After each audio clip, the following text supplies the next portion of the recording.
मेरा पति साइड में था, एक इंसान है उसने उसको गोली मार दी। मेरे पति का बच्चा लो। हम बचा देगा, कोई बात नहीं। ಕೆಲವು ವರ್ಷಗಳಿಂದ ಶಾಂತವಾಗಿ ಕಾಣಿಸ್ಕೊಂಡಿದ್ದ ಜಮ್ಮು ಹಾಗೆ ಕಾಶ್ಮೀರದಲ್ಲಿ ಈಗ ಉಗ್ರರ ಕರಿನೆರಳು ಆವರಿಸ್ಬಿಟ್ಟಿದೆ. ಪೆಹಲ್ಗಾಮ್ನಲ್ಲಿ ಕಂಡು ಕೇಳರಿಯದ ರೀತಿಯಲ್ಲಿ ಭೀಕರವಾದ ಅಟ್ಯಾಕ್ ನಡೆದ್ಬಿಟ್ಟಿದೆ. ಉಗ್ರರ ಅಟ್ಟಹಾಸದ ಒಂದೊಂದು ದೃಶ್ಯಗಳು ಸೋಷಿಯಲ್ ಮೀಡಿಯಾದಲ್ಲಿ ವೈರಲ್ ಆಗ್ತಾ ಇದ್ದು ಭೀಕರತೆಯನ್ನ ಜಾಸ್ತಿ ಮಾಡ್ತಾ ಇದೆ. ಕಾಶ್ಮೀರದ ಪೆಹಲ್ಗಾಮ್ನಲ್ಲಿ ನಡೆದ ಉಗ್ರರ ದಾಳಿಯಲ್ಲಿ ನವವಿವಾಹಿತ ಶುಭಂ ದ್ವಿವೇದಿ ಬಲಿಯಾಗಿದ್ದಾನೆ. ಫೆಬ್ರವರಿಯಲ್ಲಿ ಅದ್ಧೂರಿಯಾಗಿ ಮದುವೆಯಾಗಿದ್ದ ಶುಭಂ ಪತ್ನಿ ಜೊತೆ ಹನಿಮೂನ್ಗೆ ಅಂತ ಹೋಗಿದ್ದ. ಆದರೆ ಪತ್ನಿ ಕೈಯಲ್ಲಿದ್ದ ಮೆಹಂದಿ ಅಳಿಸೋದಕ್ಕೂ ಮುಂಚೆನೇ ಶುಭಂ ಉಗ್ರರ ಗುಂಡೇಟಿಗೆ ಬಲಿಯಾಗಿದ್ದಾನೆ. ಪತಿಯ ಶವದ ಮುಂದೆ ಆಕೆ ಕುತ್ಕೊಂಡು ಕಣ್ಣೀರಿಡ್ತಾ ಇರೋ ಫೋಟೋ ಎಂಥವರ ಕರುಳನ್ನು ಚುರುಕನ್ನಿಸ್ಬಿಡುತ್ತೆ. ಆಕೆ ತನ್ನ ಪತಿಯನ್ನ ಬದುಕಿಸ್ಕೊಡಿ ಅಂತ ಅಂಗಲಾಚಿ ಬೇಳ್ತಾ ಇರೋ ವಿಡಿಯೋ ಕೂಡ ನಿಜಕ್ಕೂ ಮನಸ್ಸಿಗೆ ದುಃಖ ತರಿಸುತ್ತೆ. ಇನ್ನು ಪೆಹಲ್ಗಾಮ್ನಲ್ಲಿ ಪ್ರವಾಸಿಗನೊಬ್ಬ ವಾಕಿಂಗ್ ಮಾಡ್ತಾ ಇದ್ದ. ಈ ವೇಳೆ ಉಗ್ರರು ಅಟ್ಟಹಾಸವನ್ನ ಮೆರೆದಿರೋ ದೃಶ್ಯ ಕ್ಯಾಮೆರಾದಲ್ಲಿ ಸೆರೆಯಾಗಿದೆ. ಗುಂಡೇಟಿನ ಶಬ್ದ ಕೇಳಿಸ್ತಾ ಇದ್ದ ಹಾಗೆ ಮಹಿಳೆಯರ ಆಕ್ರಂದನ ಎದೆ ನಡುಗಿಸ್ತಾ ಇದೆ. ಇನ್ನೊಂದು ಕಡೆ ಉಗ್ರರ ದಾಳಿ ಆಗ್ತಾ ಇದ್ದಾಗಲೇ ಪ್ರವಾಸಿಗನೊಬ್ಬ ವಿಡಿಯೋ ಮಾಡಿದ್ದಾನೆ. ಉಗ್ರರ ದಾಳಿ ನಡೆದಿದೆ, ನಾವು ಸ್ವಲ್ಪದರಲ್ಲೇ ಬಚಾವಾದ್ವಿ, ಭಗವಂತ ನಮ್ಮನ್ನ ಕಾಪಾಡ್ದ, ಭಗವಂತನ ಕೃಪೆಯಿಂದ ನಾವು ಬಚಾವಾಗ್ತೀವಿ ಅಂತ ಹೇಳ್ತಾ ಇರೋ ದೃಶ್ಯ ಉಗ್ರರ ಅಟ್ಟಹಾಸದ ಭೀಕರತೆಯನ್ನ ಬಿಚ್ಚಿಟ್ಟಿದೆ. ಇನ್ನು ಉಗ್ರರ ದಾಳಿ ನಂತರ ಸ್ಥಳಕ್ಕೆ ವ್ಯಕ್ತಿ ಬಳಿ ಬಂದ ಮಹಿಳೆಯೊಬ್ಬಳು ಸಹಾಯಕ್ಕಾಗಿ ಅಂಗಲಾಚಿ ಬೇಡ್ಕೊಳ್ತಾ ಇದ್ದಾಳೆ.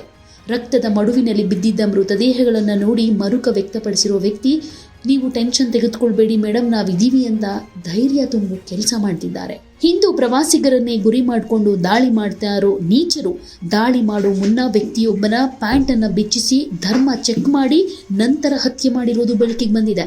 ಜೊತೆಗೆ ಗುಂಡು ಹಾರಿಸುವುದಕ್ಕೂ ಮುಂಚೆ ಇಸ್ಲಾಂನಲ್ಲಿ ನಂಬಿಕೆಯ ಔಪಚಾರಿಕ ಘೋಷಣೆಯನ್ನ ಸೂಚಿಸೋ ಕಲ್ಮಾವನ್ನ ಪಠಿಸೋದಕ್ಕೂ ಕೂಡ ಹೇಳಿದ್ದಾನೆ ಅನ್ನೋ ವಿಷಯ ನಿಜಕ್ಕೂ ಬೆಚ್ಚಿ ಬೀಳಿಸುತ್ತೆ.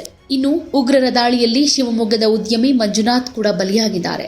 ಸ್ಥಳದಲ್ಲೇ ಇದ್ದ ಮಂಜುನಾಥ್ ಪತ್ನಿ, ನನ್ನ ಗಂಡನನ್ನ ಕೊಂದ್ರಿ, ನನ್ನನ್ನೂ ಸಾಯಿಸ್ಬಿಡಿ ಅಂತ ಕೇಳಿದ್ದಕ್ಕೆ ಹೋಗಿ ಇದನ್ನ ಮೋದಿಗೆ ಹೇಳು ಅಂತ ಅಲ್ಲಿಂದ ಪರಾರಿಯಾಗಿದ್ದಾನೆ. ಕಾಶ್ಮೀರದ ಸೌಂದರ್ಯವನ್ನ ಸವಿಯೋದಕ್ಕೆ ಹೋದ ಪ್ರವಾಸಿಗರು ಉಗ್ರರ ದಾಳಿಯಲ್ಲಿ ಸಾವನ್ನಪ್ಪಿದ್ದಾರೆ. ಮನುಷ್ಯತ್ವ ಇಲ್ಲದೆ ಧರ್ಮಾಧಾರಿತವಾಗಿ ಹಿಂದೂಗಳನ್ನ ಹುಡುಕಿ ಕೊಂದಿರೋದು ನಿಜಕ್ಕೂ ಖಂಡನೀಯ.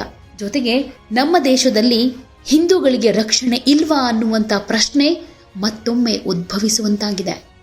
क्या बोलते भेलपुरी खाली से मेरा पति साइड में था, एक इंसान है उसने उसको गोली मार दी। यहाँ पे उसने बोला कि शायद मुस्लिम नहीं है, उसने उसको गोली मार दी। नहीं, आप टेंशन मत लो। अब बेटा आप यहाँ पे रहो, हम साथ में। मैडम ये जो भहीर साहब है प्रेसिडेंट, आप टेंशन मत लो। मेरे पति का बच्चा लो। हम बचा देगा, कोई बात नहीं। प्लीज भगवान के लिए बच्चा लो। दब सिमन युवा डिजाइन किया है। ठीक है हम बचा देंगे ना, आप टेंशन मत लो।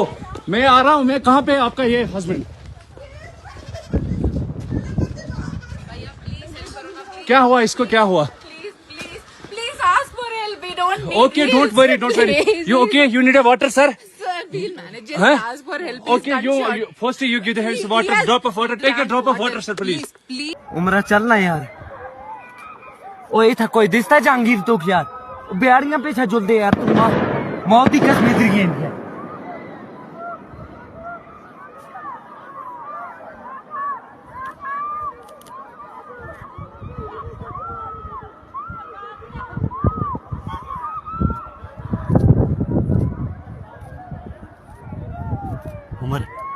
उमर वो ताजुल दे यार।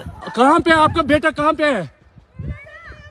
कोई बात नहीं, हम इनके साथ हैं। ये प्रेसिडेंट है ना, वही साहब, ये यूनियन का प्रेसिडेंट है, ये साथ में। आपको कोई टेंशन नहीं मैडम, आप कोई टेंशन मतलब, हम साथ में। अरे मैडम ये प्रेसिडेंट साथ आया है, आपको किसी चीज का डरने का नहीं, हम साथ में। आपको किसी को क्या हुआ है? आपने क्या देखा है?